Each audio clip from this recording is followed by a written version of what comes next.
Otherwise, it would have been another week without recordings. All right, here we go. Back in.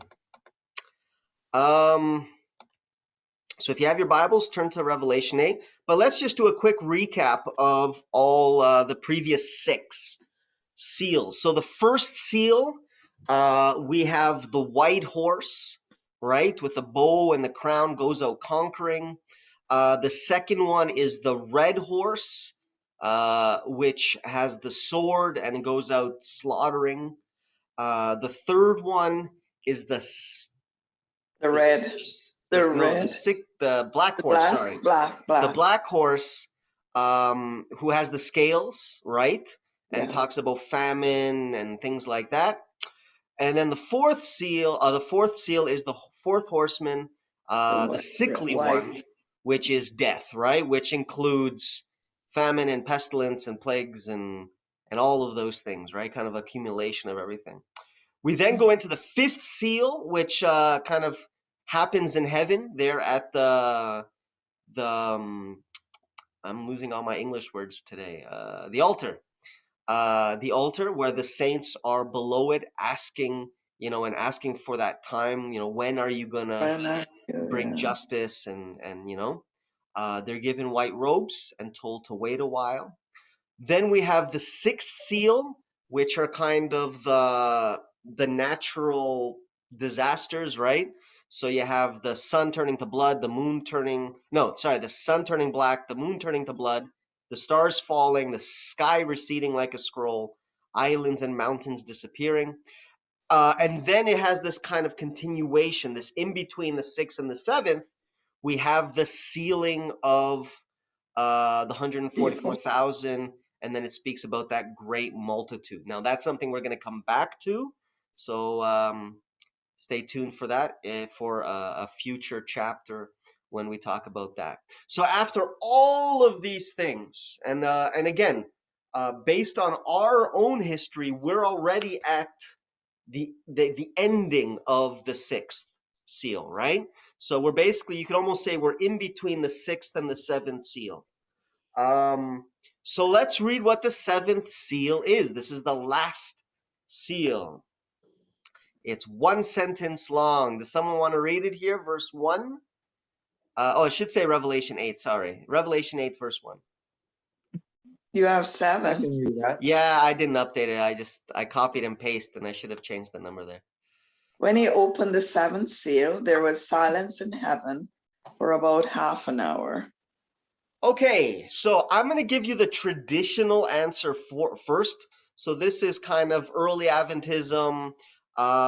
This was their explanation for it, which is there's silence in heaven because heaven is basically empty, right?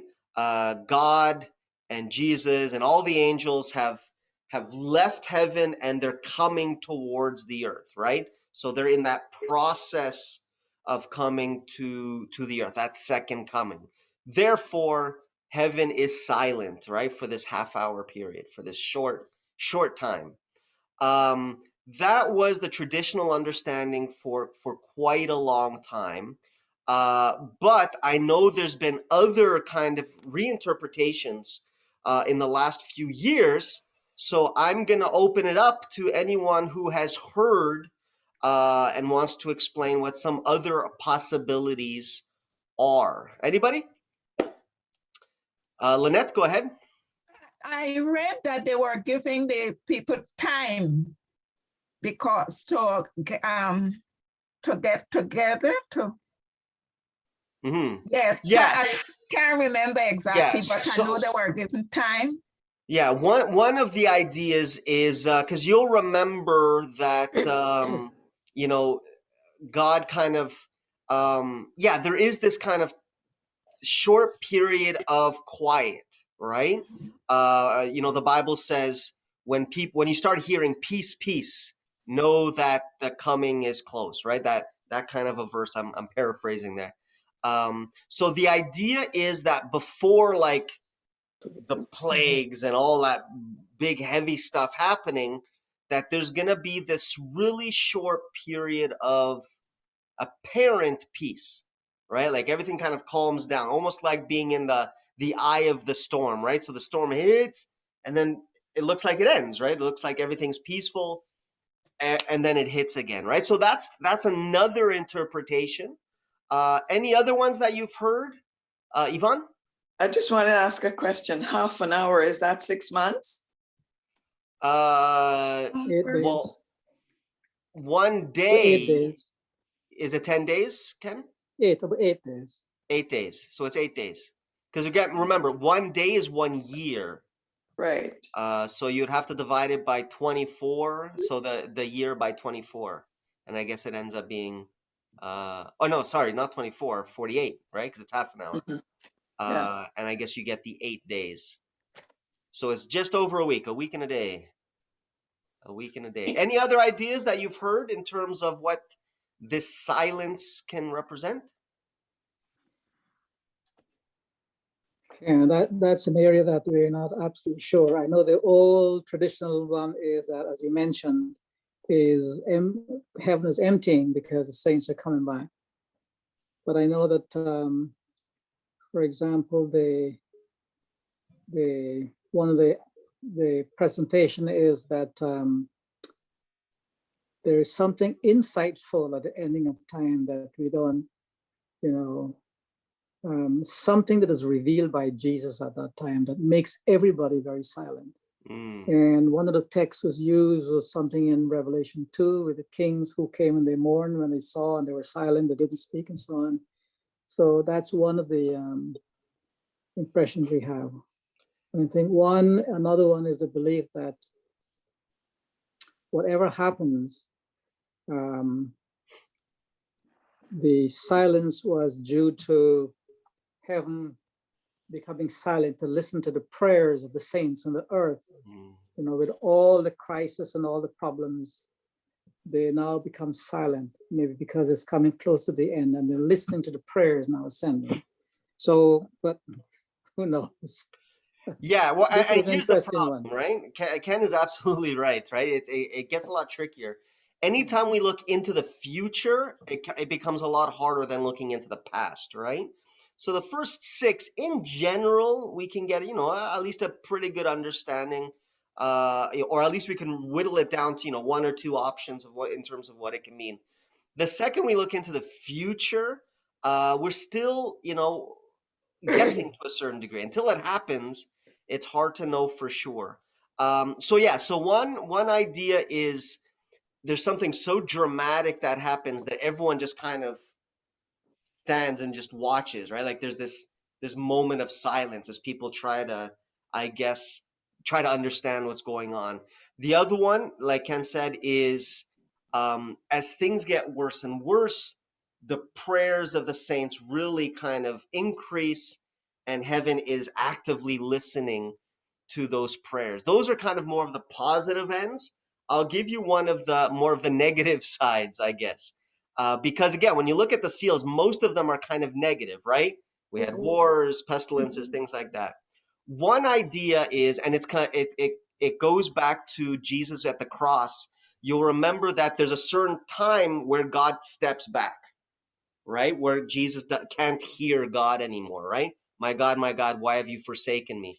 And so there's also an idea that the earth will also go through a similar thing. There'll be a time period where, heaven doesn't respond. It appears as if heaven isn't listening, right? And so it's like God stepping the same way he stepped back with Jesus and it became dark, that right at the end, God kind of lets the devil, he kind of gets released, right? To really show the world just how bad the devil can be. You kind of get a glimpse of that in the plagues. I think it's the 5th or the 6th plague where it says that the river Euphrates dries up and the evil spirits are allowed to just pour out into the earth. It's that idea that there for a short time the devil has kind of free reign, right? He's allowed to just go out there. Now, that doesn't mean that God isn't there. In the same way that God was there at the cross, he simply didn't act, right? It'll be the same thing with us. So obviously we'll still be protected. God, won't let us fall and things like that. But it'll be that that it'll feel as if God isn't close. I'm sure everyone's kind of gone through this in their life, a moment in their life where you're praying, and it doesn't feel like God is responding. There seems to be this silence. So that's another belief that's kind of out there. But again, we're looking at into the future, right? So it becomes very difficult to pinpoint exactly what it is. Let me check. Is that the little time of trouble? Uh, Possibly. I would almost say no, though, and I'll explain why. The little time of trouble is very unique in that it's connected to the shaking, right? God allows this little time of trouble to shake the church, to weed out those that really aren't a part of it, and to bring in those that are from the world, right? To kind of really create that unity. Usually when we read about the little time of trouble, it's actually a very high point in terms of God working, right? The Holy Spirit and that outpouring of the Spirit. So it's a very bad time, but it's also a very spiritual time. So I would at least lean to say no, just because when I read at least a little time of trouble, I see God working very strongly, right? You really see God reaching out, saving those that are in the world. It doesn't sound like silence, right? The if the one that I was explaining just now, if that's what's going to happen, then it's more of a time when God doesn't seem to be answering prayers, right? Like a lot of things happen and you're left wondering why, that kind of a thing. Like Jesus, right? Why am I going through so much pain, right? Why am I going through so much things? But again, that it might be completely wrong, right? The silence might not be anything like that. So it's just there's quite a few different ideas in terms of what it can be. Has anyone heard any other ones? Anything else that you might have read about or things like that? Well, again, Or just what the old-fashioned way. The Uriah Smith way, right? yeah. Yeah. It says, I have a little note that says the final act of history is left unsaid to be presented later. But as I read this, I wonder whether the silence is because the angels who have been so busy for thousands of years for humankind have come to an end, because the work is now closing on probation, is soon to be sealed or closed, and many will not be saved. And there's silence. There's this silence. So almost as if you don't get that traffic anymore, right? Of Yes. angels going up and down. Yes. There's kind of this stop of work. Right. Yeah. So they know the tragedy that's coming, and for all the pleading and all the resources heaven has expended to save all of us, we have rejected over and over. Yeah. By the life, the way we live, and so they know this is the end, and so there's this sorrow that made them silent, that they can't do anything else because they now see that things are closing. Yeah. There is some biblical, support for that. For instance, right before the 7 last plagues, right? It talks about how the temple is filled with smoke and kind of the work of the temple finishes, right? So it's those that are saved are saved, those that aren't are, and there is this moment of everyone's work is done, right? Like, the angels aren't, and the Holy Spirit isn't trying to convert anyone anymore, right? Now it's simply these are sealed, these ones are left to Satan, right? Are left to the world. And so there's this pause in the work, right? It's like, okay, our job is done. So now we just wait for the second coming. So yeah, that could be like the pause that we're seeing here, right? So that's what, maybe 6 different options now? Yeah. 6 different ideas? So it reminds me a little bit about the first few chapters of Ezekiel, where God calls for these angels, and these are the 6 men approached, and one had his writer's inkhorn, and he goes about sealing. Mm-hmm. The angels are told to hold, don't destroy anybody, don't take the life of anybody, wait until the sealing is done. And so this fellow with the inkhorn, this angel, goes about marking those Yeah. who are crying out about the awful things being done in the world or in Jerusalem. Yeah. And then it says these 6 men who had what they call whatever weapon, battle axe, and then they were told to go out, and all of those who don't have the mark of this mark that the angel put on them, destroy them, Mm-hmm. And that too is a very interesting thing, because if you grasp the history of the Babylonian captivity, because Ezekiel is still in Babylon, and Ezekiel is talking about, he gave the years, for example, it is about 6 years after Jehoiakim has been captured by the Babylonians. So it's around, I would say around 590 BC. And so you still have another 4 years or so before the full destruction comes with Zedekiah, the king. And so, all of this is going on. And the angel, Ezekiel is warning them. He's telling them what is going to happen, all the disasters coming, just as the seals and the trumpets. There's a lot of disasters coming. And then God goes about in chapter 8, and he shows them all the wickedness, sun worship. They have all these animals in the wall, and they have the incense and, the statue or the image of jealousy. So God relates to them, to Ezekiel, all the wickedness that is being carried on within his sanctuary. And then he removes himself. Yeah. And you would think that immediately after the destruction comes, but it's a few years after. Yeah. And then Babylon is totally comes in, and Jerusalem is suffer the So there's that destruction. pause, right? There's this Yeah. quiet time. Yeah, going with that idea, the half hour of silence can also be connected back to chapter 7, right? Right at the beginning, where it says, hold what the angels holding, the 4 angels, and it says, hold back the winds until all have been sealed. Yeah.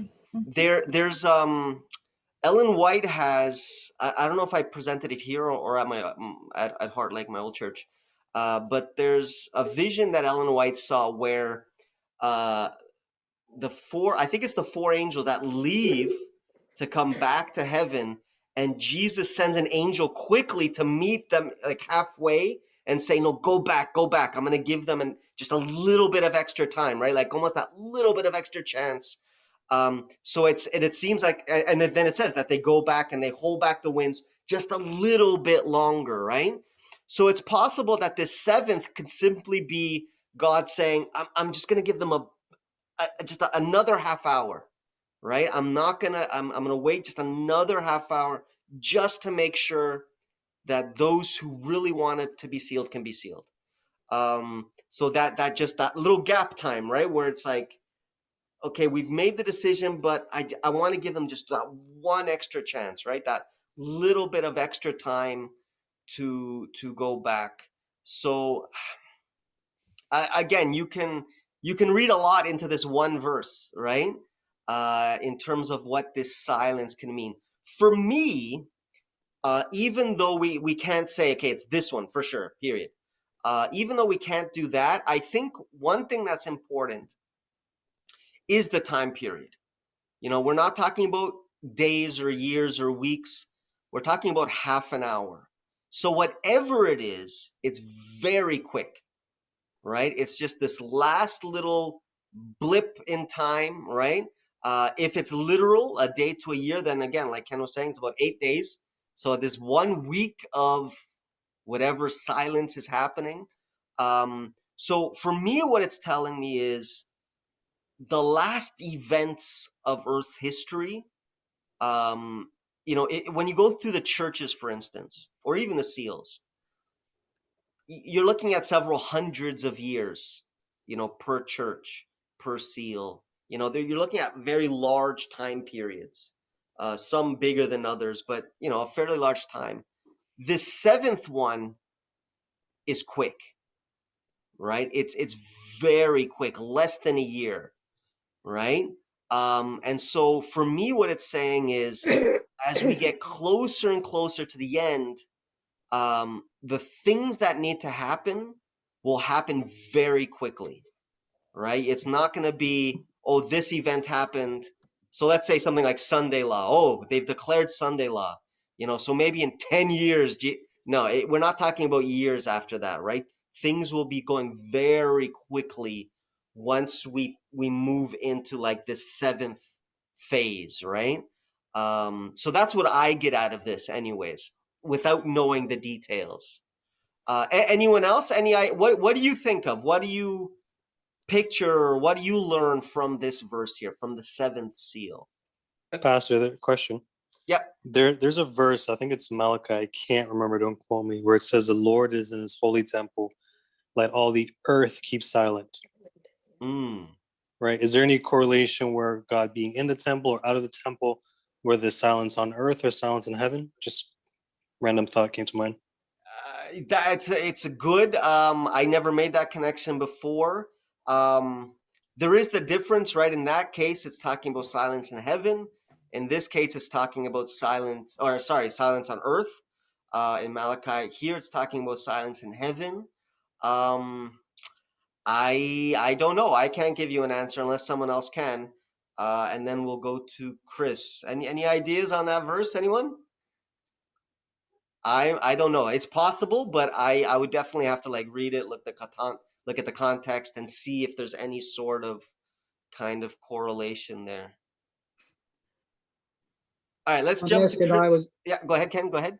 I was just thinking about when he says the Lord is the holy temple. I was thinking about, Yes. I think is it Revelation 16 when he closes off the work and he applies his blood, as Ellen White puts it. Mm-hmm. He closes the work of atonement, finally closes it. And so there is silence. Everybody is looking on because he's finishing the work of atonement. He applies the blood, as Ellen White says, and the forgiveness of sin is done. There's no more forgiveness. Probation is closed. Yeah. And, yeah, that impression comes to mind. If I had to guess, do an educated guess, because of chapter 7 is all about sealing God's people, right? It's all about making that final decision. And that happens before the seventh, right? So if I had to do an educated guess, I would say that after the sealing, this silence, this half hour, is connected to the temple, is connected to Jesus's work in the temple, whether it's because he's finished the work and he's now preparing to come down, or whether it's because he's finishing, this is kind of that last little job that he has to do in the temple, so that there's that like final work, that silence, that this silent work that he has to do. I would guess that it has something to do with Jesus in the temple because of chapter 7, because of because again, once the sealing is done, Jesus' work is done in the temple, right? He's whoever is good, is just, whoever is evil. So that work ends, right? That going through the book and person by person, that's finished. So that's why I would guess that the seventh seal, which happens right after that, is somehow connected to, and because it's silence in heaven, right? Where the temple is. So I would guess that it is connected to Jesus there in heaven. Chris, go ahead. I know you've had your hand up. Right. My question was the math behind the 8 hours as it relates to the half an hour. So half an hour. So let me do this quickly here. So one day, let me pull up my calculator here. One day is 1 year, right? So one day has 24 hours. A year has 300, and I think in the Jewish calendar, 360 days, right? I don't think it's 365. Tell me if I'm wrong. It's probably close to the 7 days then. Correct. Yeah, that's my understanding. Okay, divided by 48, because it's half of an hour. Yeah, it's 7.5 days, roughly, right? That's doing 360. So it's a week, just over a week, or possibly a week if my Yeah, math's a little 7.5. off. It's an interesting number, right? The 7 comes up quite a bit in the Bible. And I think in other parts of Revelation, this half hour, I'm pretty sure it appears at another time, right? Yeah, Something lasts half an yeah, hour. Tell me if I'm wrong. I can't I remember now, but know, I know what the one with that ends with 1 hour plus yeah. Or how many days the and so day, on, and year year. and so on. Yeah, Yeah.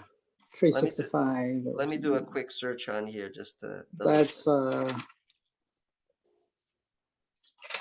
that's how is it spelled here? Half an hour. hmm? Half an hour. Revelation Which 8. one? No, it's the only time it appears. So it looks like it's the only time. Half an hour. At the end of the day, it's a very short time, right? If it was days, then it would have said, or if it was years, it would have said so many days, right? Yeah. The fact that he's anything less than a day, whether it's literal or not, we're looking at a very short amount of time. Half an hour is really short, right? So it's something's happening in heaven that there's silence there, right? For this week. Now, I know, again, you can correct me if I'm wrong. I think Ellen White says that it takes 7 days to get to heaven. Is that correct? Anybody? Probably. Yeah, 7 year, Because we're gonna 7 day spend, journey. It we're said they were gonna spend traveling the to heaven. Sabbath. Right? Yeah. And in that period of time, they'll have one Sabbath before they get there. So whoever never had that experience will have it before they get to heaven. So if it takes a week to go up, does it take a week to come down, right? Is he going to take a week to come down? Because obviously God could do it in 1 second, right? But is he going to go at the same speed, which would then be this half hour, right? So that's another possibility. But You we're know, there's really something else that comes to mind is the when the flood came, there was a period of 7 days where it Mhm. rained. There was nothing but rain. You know, There was that silence for 7 that days, right? silence. Yeah. And then there's a story of Job and his friends came. They were silent for 7 days. They didn't say a thing. They just Yeah. sat there with him. Yeah. So there are a couple of instances, but There is some how it precedence, relates, right? yeah. Yeah. Richard, go ahead. I know you have your hand up.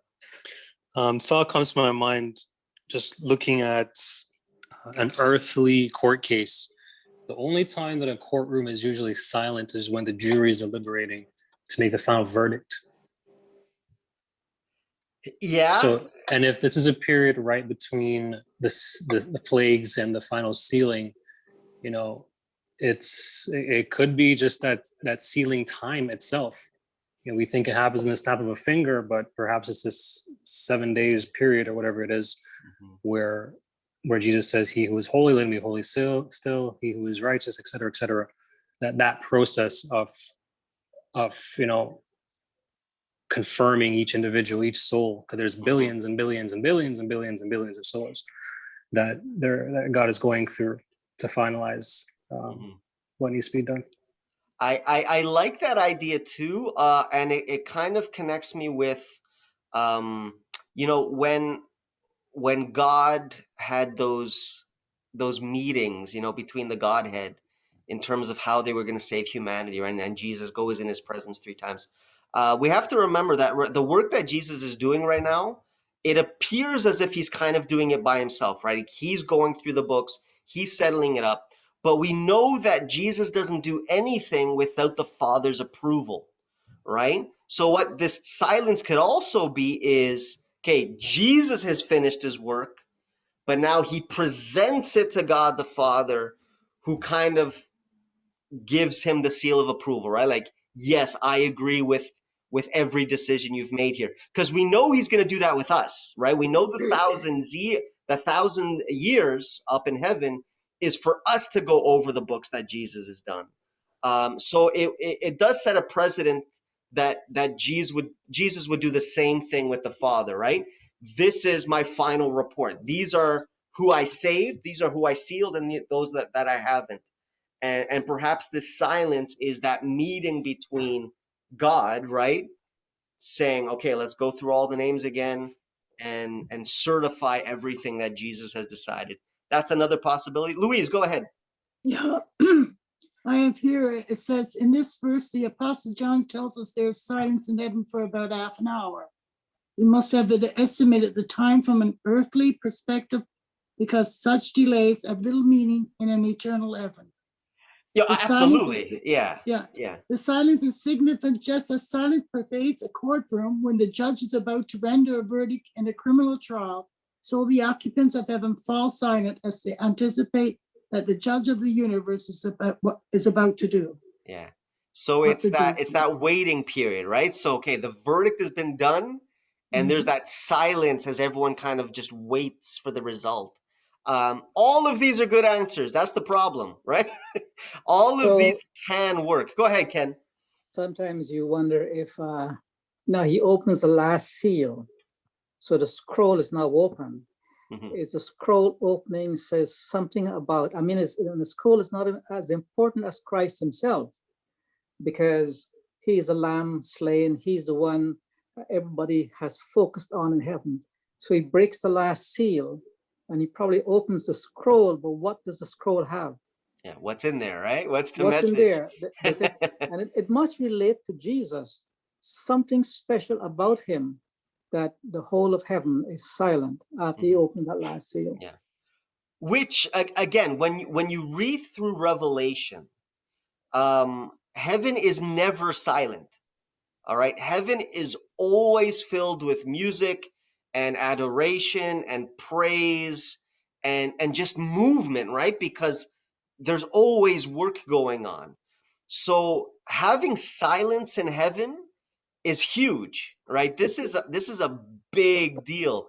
And yeah, if we go back with what Ken is saying, up until now, Jesus has simply been opening the seals. Like he hasn't, because there's seven, he hasn't been able to open the scroll yet, right? So when he opens the seventh seal, he's finally able to open up that scroll. And so all of heaven is just like, what's in it? You know, what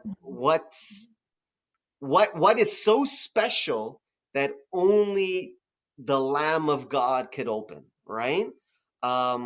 So it could be just that awe aspect, right? That mystery, that upcoming, excitement of, what's going to happen now.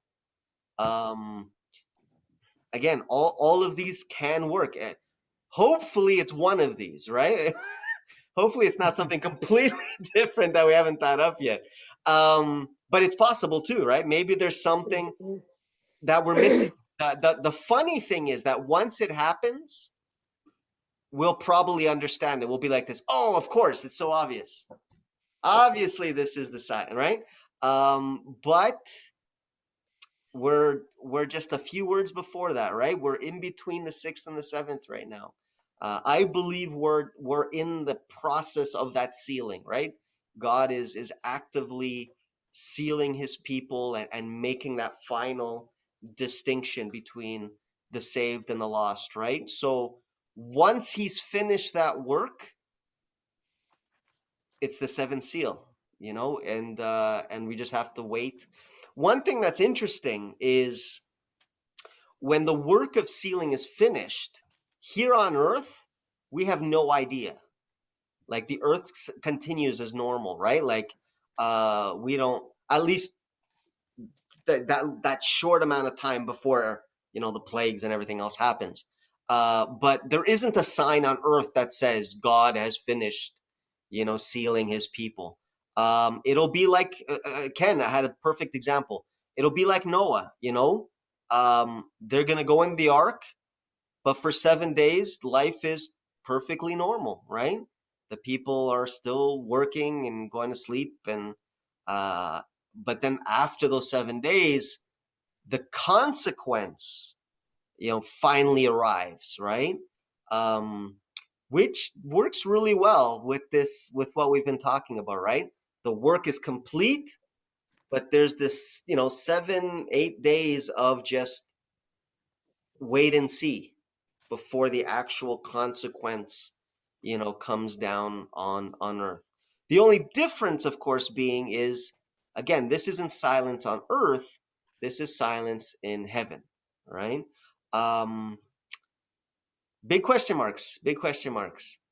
The other thing too is if, for example, there are these periods, these different periods of history, and 7 seals, 7 churches, they're running from 100 AD to the ending of time. So there's 7 periods.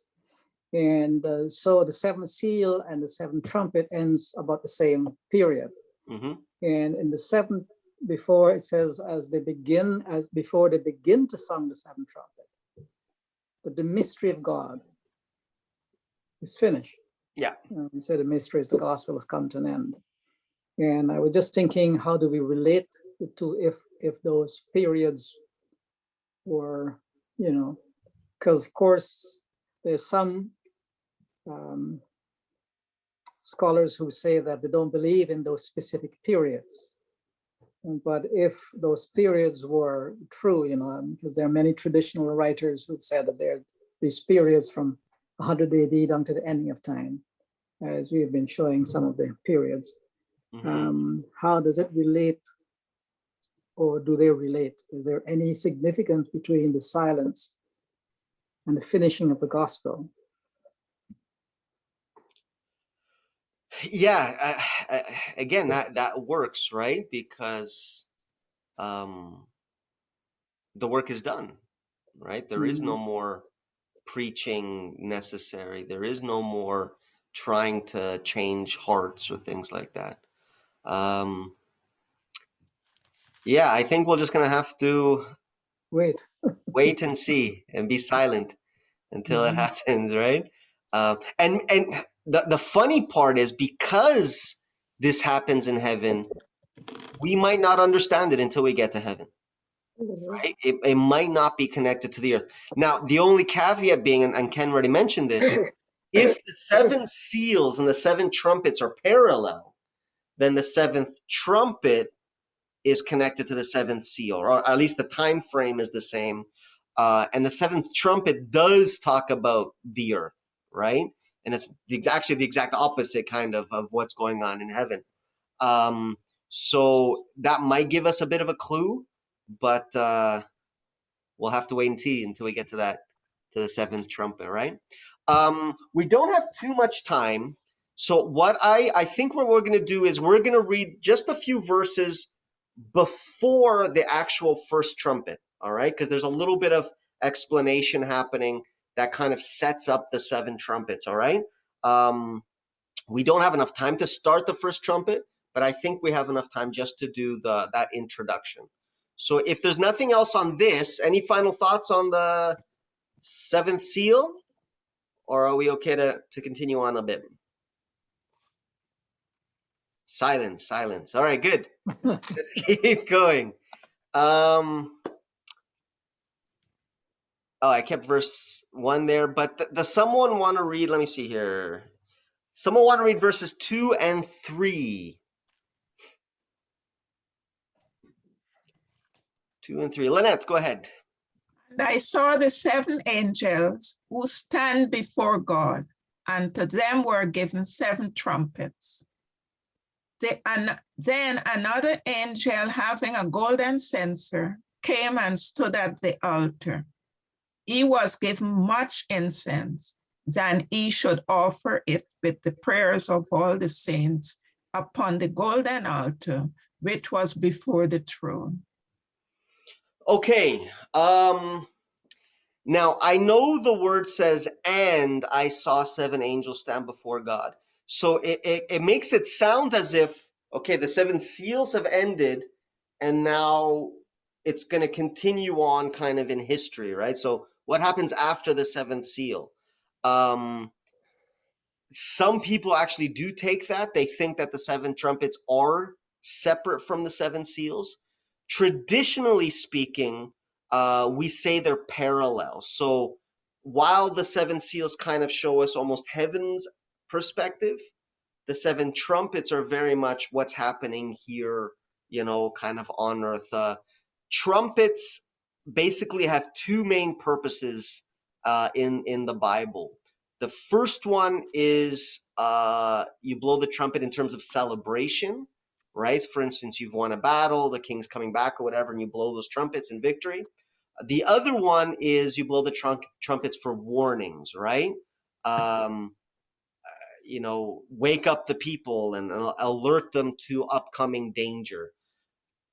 That's very much what we're going to be seeing in terms of the 7 trumpets. It's not victory.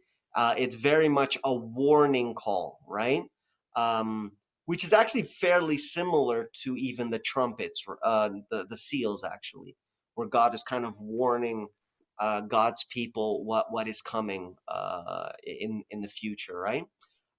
So we have 7 angels standing before God.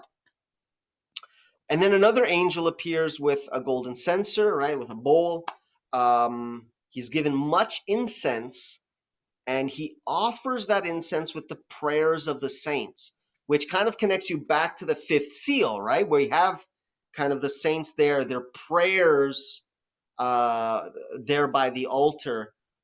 Here it looks as if those prayers are magnified, right, because of this incense. So there's this growing of the prayer of the saints, and all of this is happening in front of the throne of God. Any comments in terms of verses 2 and 3? Anything that you find interesting in those two?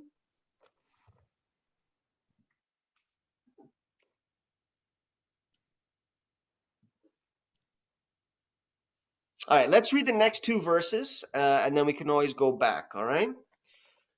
So he's in verse 3, the angel has much incense. He's putting it on the altar, and it goes with the prayers of the saints, and it continues on. Verses 4 to 6. Does anyone want to read this? Verses. Can I just ask what the trumpets represent?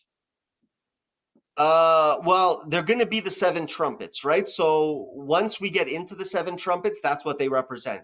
So the first trumpeter has a message, but I mean, I can make it a very simplified version, which is these are 7 warnings to the world to prepare themselves, right? In the Day of Atonement, before the Day of Atonement, there was the Feast of Trumpets, which is when they would blow these trumpets, which was a way of kind of alerting the Jews to say, listen, the Day of Atonement is coming, so prepare yourselves, right? Cleanse yourselves, make sure you're right with God, make sure you're right with your brothers. So it's very much this warning call to kind of wake us up, right? Wake up to the reality that I'm coming soon, so be ready, get yourself ready. That's really what these 7 trumpets are going to be showing us. They're God's warning to the world. Okay, thanks. Yeah. Anyone? Well, let me go here to the chat.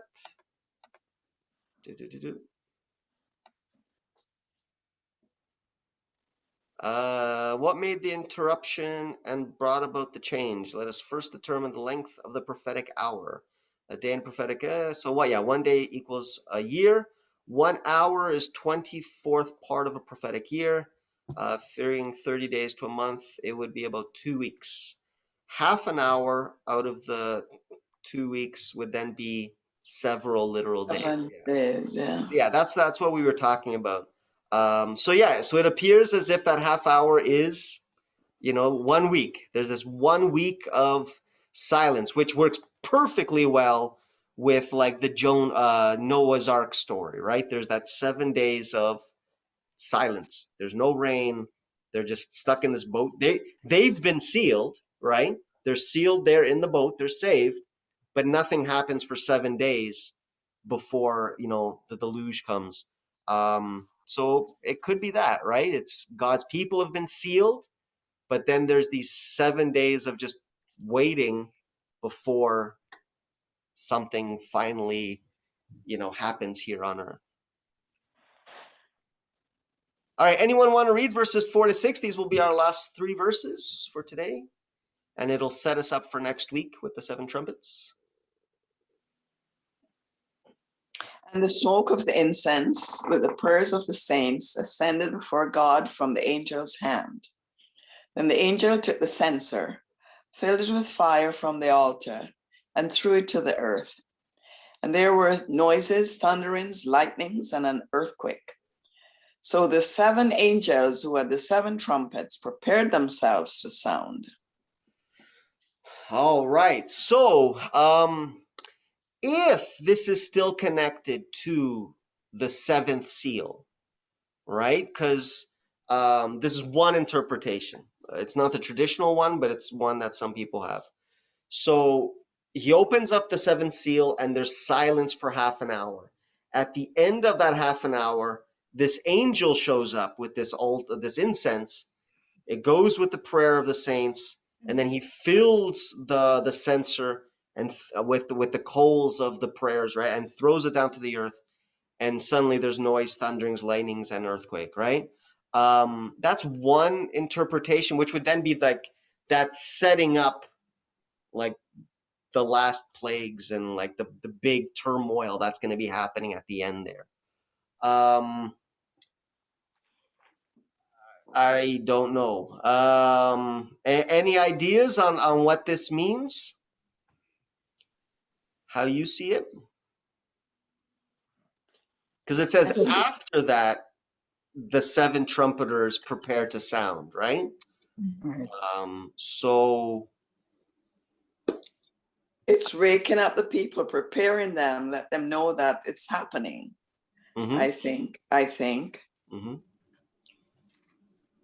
If verses 2 to 5 are still connected to the 7th seal, what that would mean then is everyone's still in heaven, right? God is still there, the angels are still there. Yeah, They were silent for half an hour, but they're still up in heaven. They're not transitioning down here to earth yet. right. If this is directly connected to verse 1, which would then be very much more connected to the idea of like the Noah story, which is God has sealed, so it's finished, but God's people are just kind of stuck in this boat waiting for 7 days, right? There's Yeah, this kind of silence from God. There's no rain, there's no nothing. And then suddenly, boom, everything hits, right? At which point verse 6 would then be kind of going back and saying, okay, let me explain what these 7 trumpets are, right? That's what I can think of anyways. But anyone else, any ideas of verses 2 to 5 in particular and how they kind of fit into the story? So are these the angel doing what they did? Is this preceding the trumpets, or is it goes with the 7th seal? See, How do we know? that's interesting, because when we go back to verse 2, it says, and I saw 7 angels who stand before God, and to them were given 7 trumpets. So they're introduced in verse 2. But then there's this extra little story that happens from verse 3 to 5, which is this other angel appears, and we get this thing with the censer and the prayers, and then throwing that censer down to the earth with lightning and thunder and all of these things. And then it goes back to the 7, right? So it's very strange how it was written. It mentions the 7 and then talks about this other angel and then goes back to the 7th, or to the 7. Invite here. So I don't have a good explanation for it, why it's written that way. It seems a little bit confusing, kind of the order of things. Though I'm sure there's a reason for it. I haven't figured it out yet. I haven't read anything that kind of explains this. Any ideas? Any thoughts? So as you read it, it gives the impression that it may be, well, I always read it with the impression that it is prior to the sounding of the trumpets, but it doesn't make sense then, because here is a 7th seal. Is it something that goes after the 7th seal, the closing up of the work, and then the angel did this, and maybe it's the last warning somehow? I don't know, lightning and thunder and all these things. there was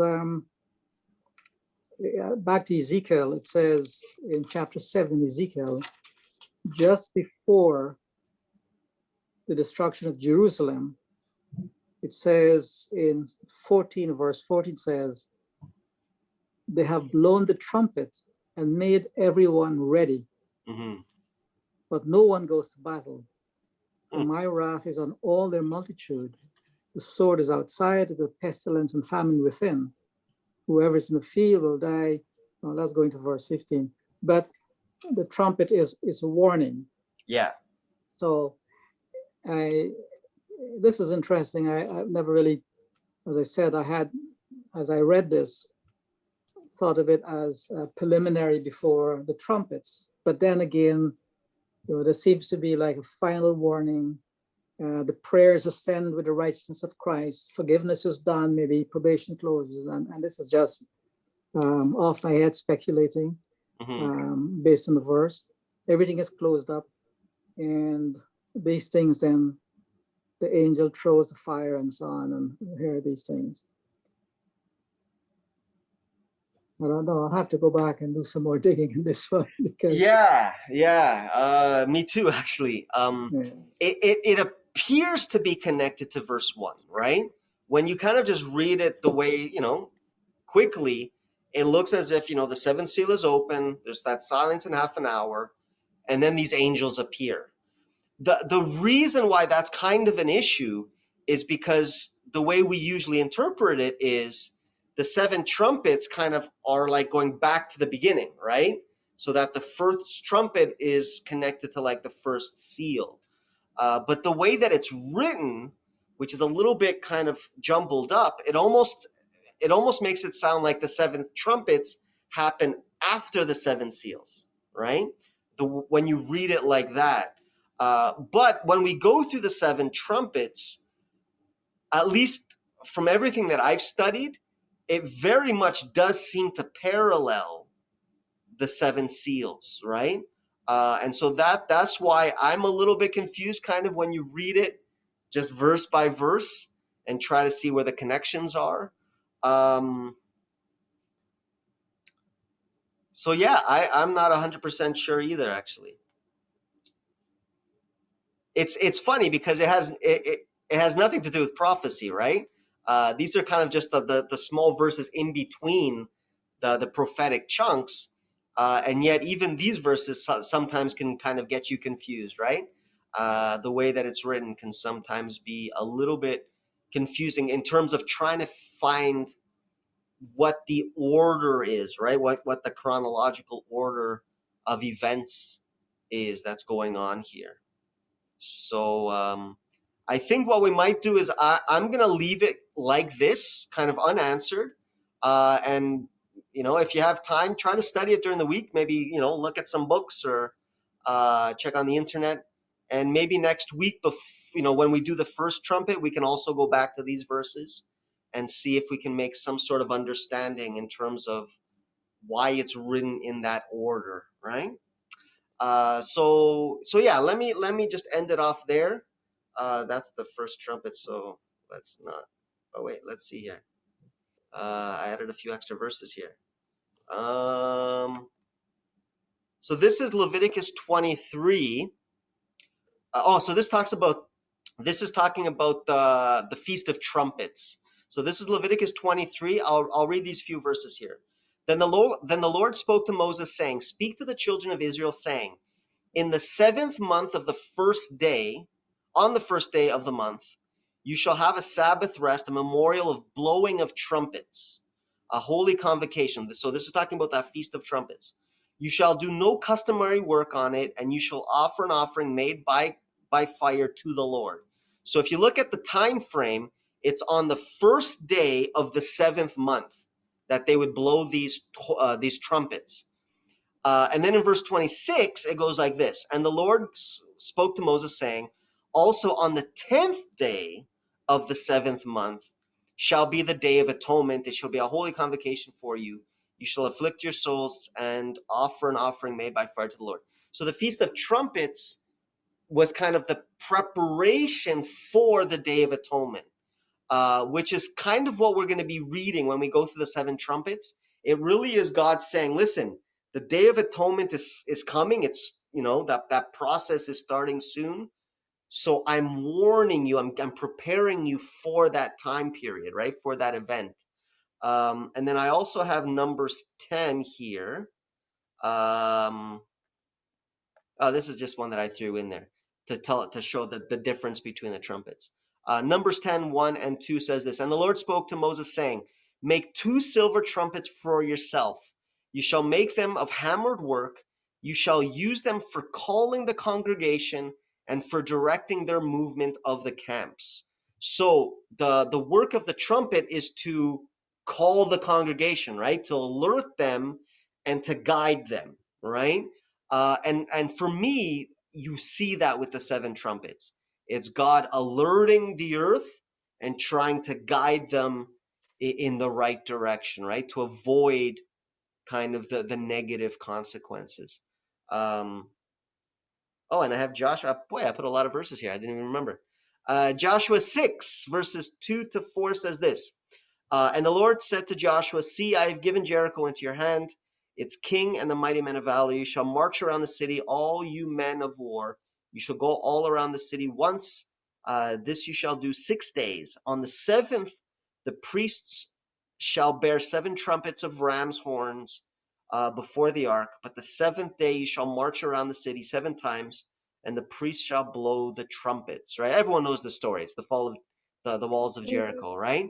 But it's interesting that you're looking at 7 days, right? And then on the 7th day, they were to march 7 times and then blow the trumpets, right? So possibly, again, the 7 trumpets could be connected to that in the sense that we're warning you, and when we blow these trumpets, it's the end, right? Like this is the fall of the world, the fall of sin. So there's different ways that you can kind of interpret it, even though it's at the end of the day, it's the same message.